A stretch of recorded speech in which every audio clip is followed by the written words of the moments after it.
Welcome to Flights of Fancy Storytime. I'm Ann from the National Air and Space Museum, and I'm here to bring some of our museum stories to you at home. Today's story is about scientists back in the 1930s who wanted to study the atmosphere, the layers of air around the Earth. They knew that balloons could go up very high, but balloon baskets were open, and there's not enough oxygen to breathe when you go up that high. They had to use engineering skills to solve that problem. My friend Tom Payon, who works with me at the National Air and Space Museum, wrote a story about that, and here it is. Have you ever looked up into the sky and thought, what's up there, way up high? Beyond the clouds and beneath the stars, what can we see up that far? But how could one travel to an impossible height? And what would be the best type of flight? Not a plane, nor a kite, nor a rocket to the moon, but a special gondola attached to a giant balloon.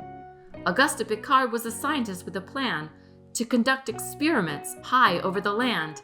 He built a special gondola that was over 6 feet tall, and it was shaped like a giant basketball.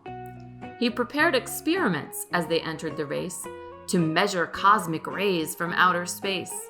They would travel above the weather where it was clear, in an area known as the stratosphere. Paul Kipfer, his assistant, would go on the flight. They would work together to reach a new height.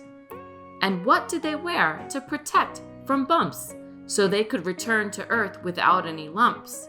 Not a crown, nor a cap, nor even an armadillo, just an egg basket atop a fluffy pillow. With experiments ready and a wave goodbye, Piccard and Kipfer set off into the sky. Higher they went and higher some more. Higher and higher did they soar. Higher than a giraffe in a stovepipe hat. Higher than the furriest flying bat.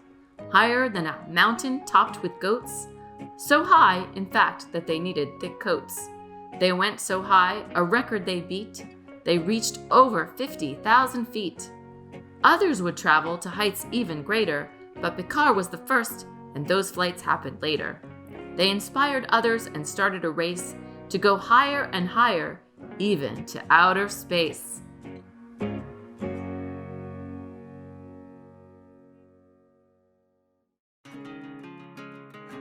It's craft time. Today we're going to make hot air balloons that your toys can take a ride in. Here I have one that I created. There's the basket and there's the balloon, and they can go on a nice ride. I think this will be fun. All you need for this craft are some market baskets. I have been eating a lot of fresh vegetables and fruits like strawberries, and I've been saving these. These are great for using for crafts.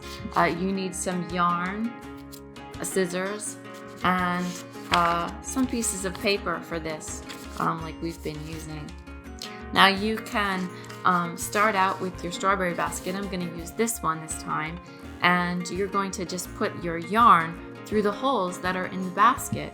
So I'm going to thread the yarn right through this corner right here, and if I put the yarn in there, I started out with 2 pieces of yarn that are about the same length, and there it goes right through that corner. And now I'm going to thread it through the corner that is just diagonal. Here it is, just across. So we're going to try that and thread it right in there to get the end, and thread that right through.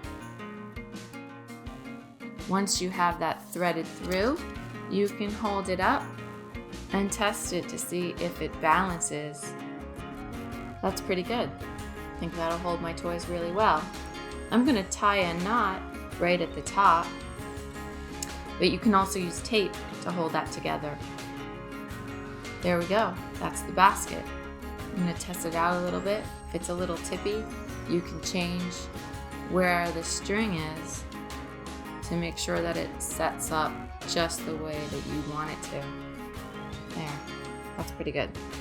Now, I'm going to cut out my balloon shape out of a piece of paper like this. I have one that I already cut out of a piece of orange paper, or you can use your green paper, whatever color you like, and just use your scissors to cut that shape out. It's kind of like the shape of a light bulb. So that's a great thing to do, and you just cut that shape out. And once it's cut, you can attach that right to the yarn. I'm going to use some tape to attach it, and that makes it a little bit easy. So there's my piece of tape, and I'm going to put a piece of tape on the yarn and attach it right to the front part of the balloon right there. And then I'm going to tape a piece of tape on the back as well, so that it balances nicely. There we go. A balloon basket and a balloon all set for my toys to take a ride. If you have a real balloon, you can make a basket attached to a real balloon for a fun, different take on this same craft. I hope you enjoy this. Try it out and send us a picture of what you did. If you would like to share your crafts with us, you can share it with @home, and that's the hashtag, or you can tag our Facebook page, and we'd love to see what you're doing at home. Thanks for joining us. Bye-bye.